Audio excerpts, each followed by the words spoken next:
Feel really fortunate. I think our team played incredibly hard in the second half. We cut down our turnovers to only have 13 for the game after having 11 at halftime. We talked about playing aggressive and confident.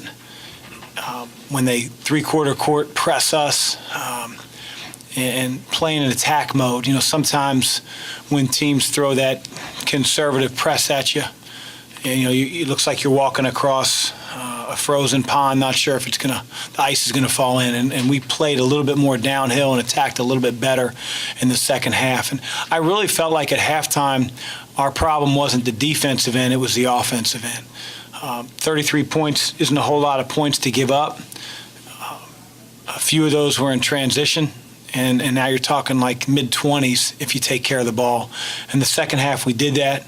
I thought our defense was as good as it's been all year in the second half. And again, like I said, I think the difference was we played much better offensively in the second.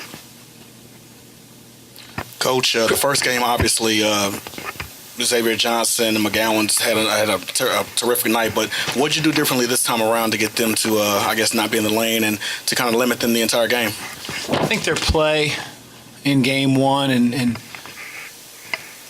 in games since then demanded a lot more respect than maybe our players had for them going in. I also think that I didn't do what was probably the best in terms of the strategy. We had switched every ball screen in the Miami game to start the year, and we felt like that was the best plan against Miami. And then thinking that was, hey, that should be the plan for Pittsburgh because it worked well, probably did our players a little bit of a disservice. So we did adjust our pick and roll defense. I thought they made some good adjustments as well. I thought their guards are big. I see over the top of our guards when the roll man's not open, they were spraying that weak side pass when we weren't giving up layups on the roll. So it puts you in tough positions.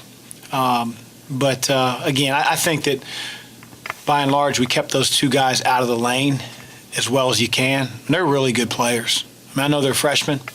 They should be seniors, which is even scarier. But physically, they're mature enough to be juniors and seniors when you look at their body. And Coach Capel has those guys playing extremely confident, downhill, attacking. So they're tough to deal with, and we're not the only team that's had problems. Pitt was up 39-38. What sparked that run for you guys? I think our defense, again, I go back to what I said in the very beginning of the press conference. Our defense was probably what won us the game in the second half, but I didn't think it was bad in the first half. But when you turn the ball over 11 times, you're going to get Pittsburgh out in transition. They're going to get some 2-on-1s. They're going to get fouled. You're not in the right position. And when you don't turn the ball over like we did in the second half, then you're playing more of a 5-on-5 game for the most part. Chris, it seemed like you got 14 of 17 points in the second half from Wara. He looked like he moved inside a little bit closer to the basket, and Enoch seems to be giving you a lot more lately, playing better. Would you talk about both of those? Jordan, he hasn't shot well the last couple games, but he found his points in other ways. I thought he went to the offensive glass. He found openings in their zone. Against their zone press, we got him down the floor a little bit. So he's more than, as you guys know, just a guy that shoots the ball from three. When he's doing that, then it's really hard to guard. And I think Steven should be one of the best bigs in our league. He's got immense, size. He's athletic. He's got great touch. Malik's playing so well on the defensive end that we just. It's like a two-headed monster, but it's really good to see Steve. Sometimes transfers, when they sit out a year, they've been in a coat and tie or sweatsuit for a year, and it just takes a little time. But it's good to see him coming alive. Coach, with this type of win, it seemed a little different than the other ones you've had on this winning streak. This was more of a grinded-out type game. Is that important, especially as you get closer to the tournament time to see the team be able to pull out wins in different fashions? Maybe. I just think it shows that we have some character on our team. It's easy to win a game. Things are going well for you. Shots are falling. Team isn't really frazzling you with their pressure. Everybody's scoring. But when the ball can't go in or doesn't go in, just to have the stick-to-itiveness, believe in what should come first for our team, which is the defensive end. We had 7 kills tonight. I know that you guys understand what that means. 3 consecutive stops is a kill. And that's 4 of the last 5 games. We didn't do that in the non-conference. So, we're going to have to win games like this. You're going to have games where your offense struggles. Other team takes away your better players. Your shots don't go in. You don't get some calls to get you to the free throw line. Whatever it is. But defense can keep you in the game. And, we certainly, I thought, over the last 4 or 5 games have played a lot better defensively. Chris, Coach Darius Perry, his minutes have drastically declined as the season has gone on. Is there any reason why he didn't play at all tonight? Well, Darius was late to the shoot-around, and that was the second time that he's been late to something. And, he's the only guy that's been late. And so I'm not going to play him. Chris, going into the season, did you anticipate at all using Enoch and Williams the way you are and getting that much out of both of them, or what were your thoughts on that? Well, I don't know who else would have played the center position. They're different, so we have to be cognizant of that when we're on offense. Defensively, it doesn't matter. They're going to be asked to do the same thing. We're all reactive to whatever the team's running that we're playing. Also, whatever personnel they throw out on the floor, we can't control that. But we can control how we use them offensively. And Steven's different from Malik. They both have a really good shooting touch. Malik is a little bit more mobile, and he's not as physical.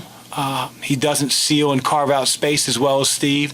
So we can't just think that the one drop-back quarterback is out, let's put the other drop-back quarterback in. We have to be able to change our attack and how we use them. And we've done that through conference play a little bit to try to bring out both of their best on the offensive end.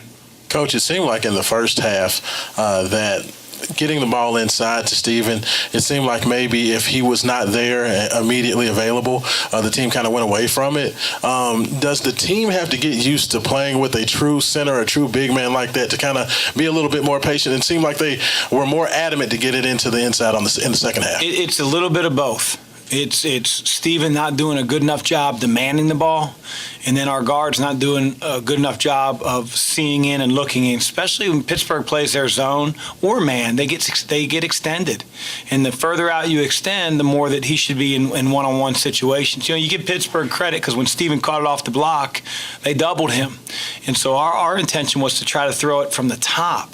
It's a lot harder to double when the ball goes in from the top. You give Pittsburgh credit. They give out scholarships as well, and they're fronting and fighting and trying to keep it out of his hand. But that's twofold. It's not just on Steven, and it's not just on our perimeter guys. It's those guys working together. And, Steven's got to be a little bit more of a jerk with his teammates when he feels like he gets open. I play with some guys and coach some guys. Like you coach David West, and if he was open in the post and you didn't throw it to him, everybody in the arena knew that you didn't throw it to him. And Steven's such a nice kid that sometimes he doesn't, demand that ball like he needs to. But I thought in the second half we found him in some really good spots.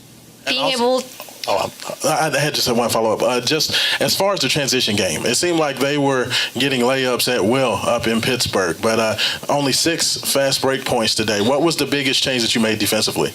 It wasn't the change. I think our mentality, who we were playing, the respect that I think we all had for Pitt the second time around. I hate saying that because every game is an ACC game. Every game counts the same in the standings. They don't say, well, they didn't win a game a year ago, so it's only going to count for a half game. It counts. And unfortunately, we put ourselves behind the 8 ball at Pittsburgh, and we get down 13, 14, 15 points, and we're looking around, and we couldn't come back. And they pressure. And, you saw that in the first half. We could have given up a lot more points in the second half in transition had our turnovers been what they were in the first. Being able to compare how you guys played tonight versus how you played just a few weeks ago against the same team, how useful is that as a measuring stick for kind of where you want this team to continue to go throughout conference play? I mean, we take inventory after every game. I know that this is the same opponent, but we all are continuing to try to improve and grow, and I do think that we did some really good things against two things that we didn't do very well at Pitt. I thought our attack versus their three-quarter court press was much better. Our attack versus their zone today was much better. So that's an area of growth, and we need to grow in all areas, but it's hard to grow sometimes when you don't see those things. We haven't seen a lot of three-quarter court presses until the last couple games. We haven't seen a lot of zone. You got Ryan McMahon out there, and you got Jordan Moore out there, and 5 men that can shoot it. Not a lot of teams want to zone you. So hopefully we've made growth in those two areas. Coach, just to follow up on the Darius Perry question, you said that he's been the only one that's been late this year. How concerned are you with Darius? What do you think's going on with him? I don't know. Sometimes it's immaturity. You have to ask Darius those things, and we want him to be a big part of our team. But there's standards that we're not going to lower, and he's got to learn it sometime the hard way. And hopeful that he does.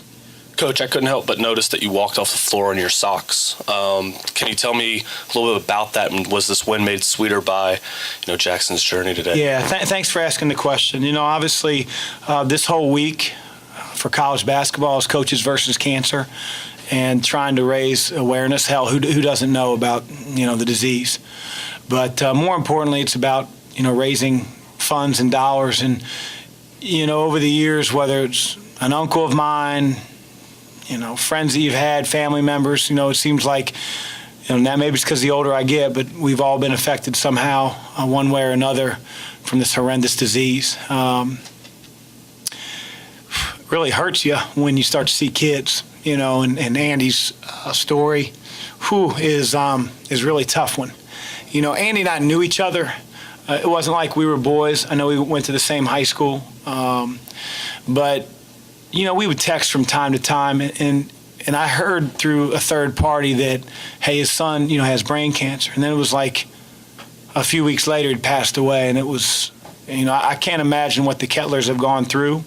So we all wore, as you guys know, Matt Stebbins, our equipment manager, did a great job I don't think he personally did it, but got him logo that says Jackson's Journey, which is their foundation they started, to raise money for Jackson's specific type of brain cancer.